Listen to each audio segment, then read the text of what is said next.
భరత భూమిలో అంత ఓపికతోని 1200 సార్లు బ్రహ్మరాక్షసి ఆయన మీద ఉమి వేసిన కూడా ఒక్కసారి కూడా మాట్లాడకుండా నదిస్నానం చేసిన ఒకే ఒక గురువు శ్రీ ఏకనాథ్ మహారాజ్.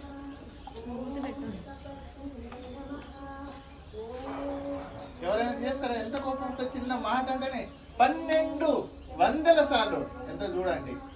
అలా బ్రహ్మరాక్షసి ఏమని చెప్పాడు తెలుసా? భగవంతుడి పరీక్ష అక్కడ, ఆయన ఏం చేయదు.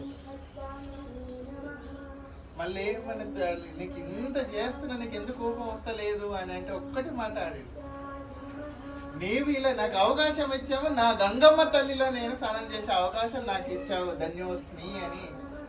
ఇంతకు మించిన గురువు ఉంటారా? దయచేసి మీరు అర్థం చేసుకోండి. మీ కష్టాలు అసలు ఏం అవసరం లేదు, ఆయన మోహం చూస్తూ చాలు ఖచ్చితంగా జరిగింది ఉంటుంది. దయచేసి ఈ మాటలను అర్థం చేసుకోండి. మీరు గురువు ఎంత కష్టపడుతున్నారు మీకోసం, ప్రతి ఒక్కటి